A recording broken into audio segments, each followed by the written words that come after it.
The new age of disruption has given rise to a smart consumer market today, but that poses a particular challenge to organizations in the retail and consumer sector as they wage a constant battle between serving evolving consumer demands, rising inflation, high costs, and complex supply chains. That's a lot to deal with. But businesses are now increasingly turning towards intelligent automation solutions and new age technologies to be able to meet these challenges and ultimately deliver a superior consumer experience.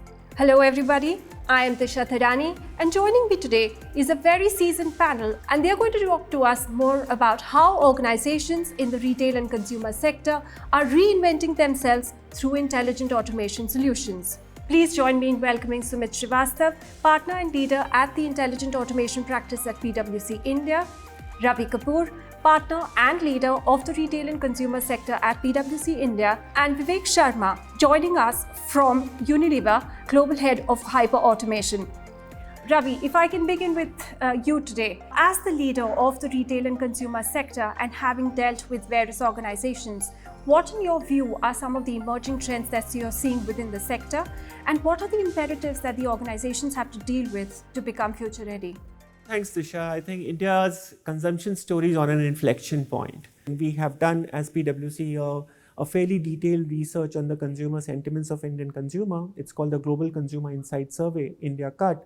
And what is coming out very clearly is that the consumer is actually not only trading down, which is kind of becoming more acceptable to consume private labels, but they're also trading up. There are certain categories where you see a lot of consumption happening towards luxury. So luxury is one of the most resilient sectors, and it's true for India as well. And the survey really told us that 4 out of 10 consumers are willing to pay a premium if they are able to understand that the product is actually having a sustainable credential to it. When you talk about things around health consciousness, now the consumer is becoming very health conscious. So the way the food is getting consumed, where the food is coming from. So now we have seen companies putting in QR codes on the packaging to really tell the consumer what the antecedents of the ingredients which he or she is consuming is becoming very important. So I would say if you really look at each of these trends, the rise of sustainability, health consciousness, trading up, trading down, the importance of being brand loyal, at the same time being brand promiscuous, these are some of the trends which we believe are going to continue as the Indian economy evolves. There is a decided shift enabled through COVID. Because of COVID, there was a decided shift towards digital. Thanks to the digital infrastructure, thanks to the infrastructure investment which the government is doing, both on the digital and the physical side, has created a huge tailwind effect on the way the Indian consumer is consuming today. So digital channels are becoming very important. Our survey is telling us that subscription services for products like grocery is becoming very much par for the course now. Even apparel, people are quite open to consume apparel products directly from the brand website. So D2C growing in subscription, these are some of the trends that we are seeing consumers moving towards. Now, the challenges are the challenges of the way in which the whole economy is operating, which is the rise of uncertainty. So ability of the organizations to really respond to this changing dynamic is becoming very important. You called it uncertain times. I would certainly say interesting times. Yeah. And I, for one, am excited as a consumer, which leads me to my second question, Sumit. Given whatever we just heard from Ravi, how do you see automation really playing a role in the sector story? So if you look at the response which Ravi gave, and you segment it into 3 broad buckets. One is the customer and how the changing behaviors and patterns are emerging out of it, and how organizations are creating their automation programs which can align to these changes and make it more dynamic in nature. Let's look at examples where today there are customers, and as part of the survey it mentioned that 50% of the time customers, even when they are there in a store, are actually going back on the internet and looking at the comments or feedback about those products before they buy that itself. Clearly brings in that there is a digital interface about educating and giving a feedback about the products which are being consumed by customers before they are buying these products itself. Hence making it very critical that your automation program is not just limited to the back office activities, it is also looking at the front office activities and then saying, how do I bring in the right kind of models within the social media and bring in bots for social media interaction analysis, ensuring that I'm giving the right kind of responses to any comments and hand-holding those customer responses in an effective manner. And now if you look that as organizations are moving towards more and more of an online kind of buying, clearly increases the importance of recommendation engine. So today a lot of organizations are spending time, effort, money to analyze that data, given guided recommendations to customers when they're coming onto the online channels about the kind of products they should buy, and hence making a very seamless, frictionless kind of experience. So clearly a lot of front office transformation and phygital in terms of the model, what we call physical and digital coming together, is one important aspect both from the customer and the omni-channel part of it.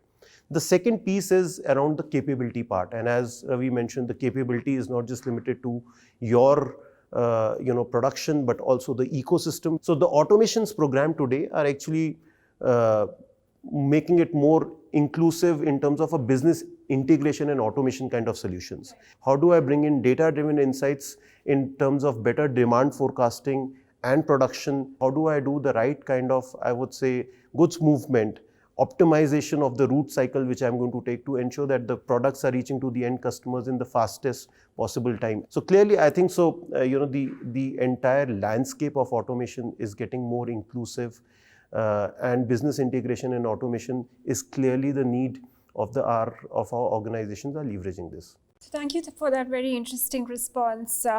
And coming to you, Vivek, now that we've established that intelligent automation solutions do play a critical role in the way organizations are going to evolve. In your view, what are some of those key aspects that organizations in the sector need to take care of while implementing a large-scale transformation program? The first aspect which we have to take care is the automation landscape itself, right? It has to be end-to-end. The speed and the scale of automation landscape is evolving very, very fast. So the aspect what we are doing is now in automation COE, we are including integration, we're including process automations, we're including AI, we're including vision, chatbots. So I think ensuring that it's an evolved automation landscape is one of the important key aspects so that you can deliver right outcomes for the organization. The second aspect which is changing is the outcomes itself. Automation impact is moving from back office, mid office to a lot more front office. We're not just talking about productivity and efficiencies. We are talking about effectiveness of the operations, agility in the operations. We are talking about growth of the business driven by automation. So it's important that in the program we define those outcomes beyond productivity and efficiencies. Then it's all about the org setup. Automation still would require a lot of pull, and hence organizations need to ensure that their COE, their program evangelizes these technologies. They put in the art of possible, right? Where business processes and technologies can come together to really create the magic, right? And I think equally important, while you're setting up the organization, that you're very lean and nimble and agile, right, to be able to deliver the outcomes. And the last very important point, I think, is around the change management, right? While delivering these large automation program, it's important that we make it frictionless, seamless. We ensure that all stakeholders, they come together, they have a change plan, because when it will run, when machines and humans have to work together, it requires a seamless flow of information, data, and that requires a lot of change management. So that's an important consideration. Ravi, if I can come back to you and if I can ask you to put your sector leader lens once again, can you tell us, what are some of the areas of opportunities that you're seeing emerging as far as the intelligent automation solutions and new age technologies are concerned in the retail and consumer sector? Thanks, Disha. I think what has happened fundamentally in the sector is the realization that data is very important. Right now, this whole piece is the transition of the sector using data and automation to make it more scientific in the kind of decisions which are being made. So when I look at this fundamental churn and shift which has happened, it is pervading through the entire value chain.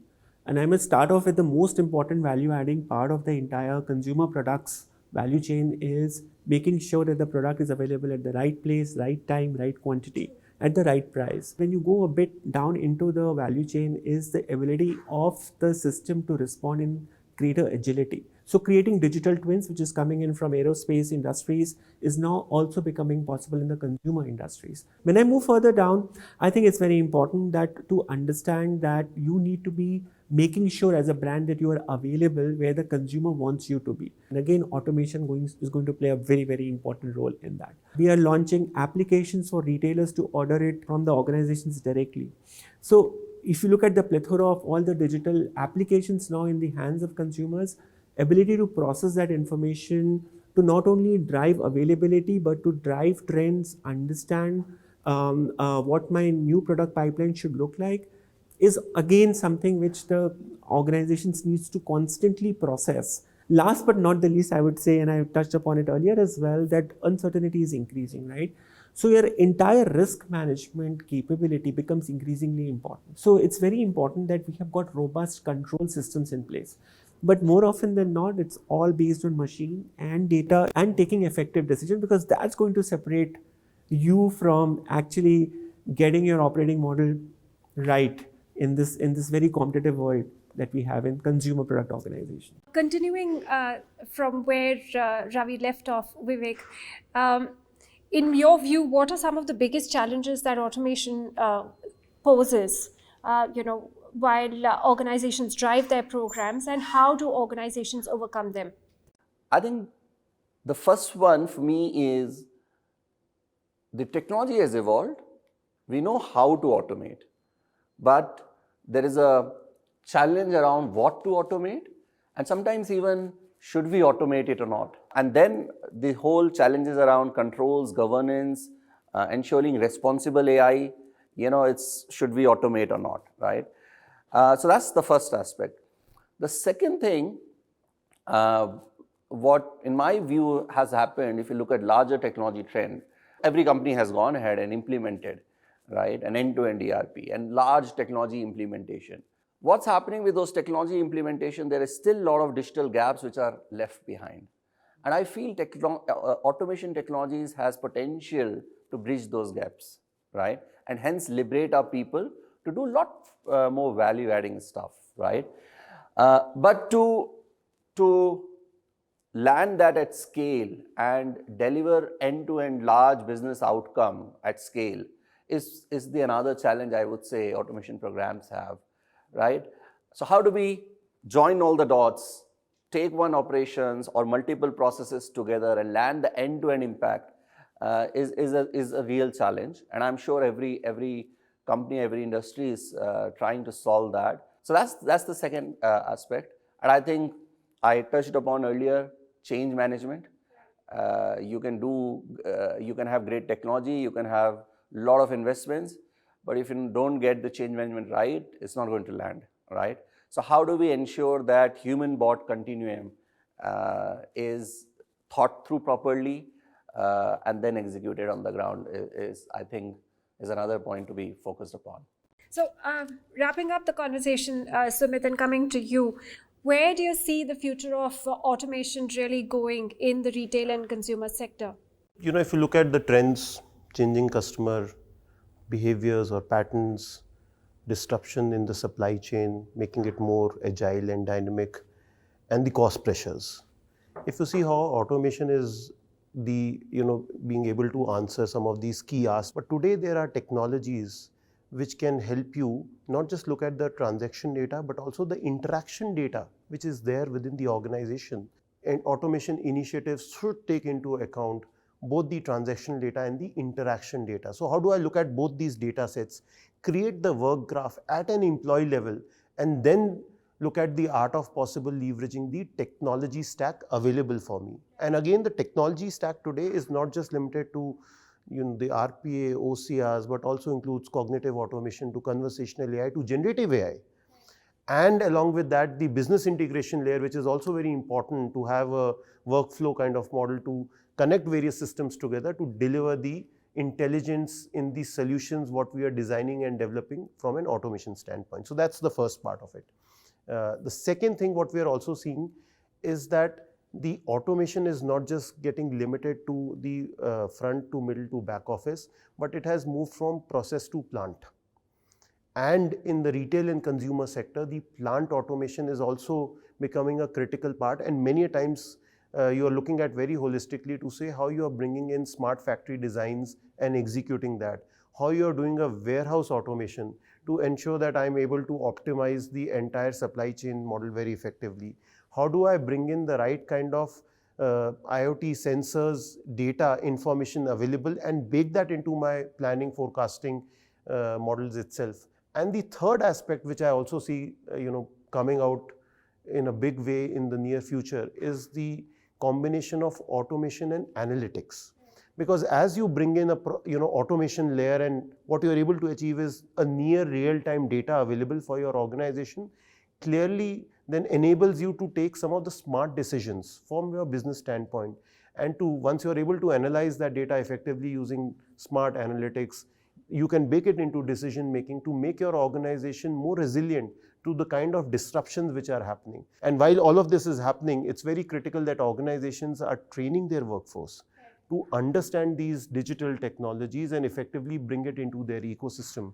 And the ones which are going to do all of this very effectively are likely going to be the winners in the race in the long run. So a lot to look forward to, certainly. And on that interesting note, we wrap up today's conversation. Thank you for joining us. You can catch this and more of the other episodes of Intelligent Automation Bytes online. Thank you.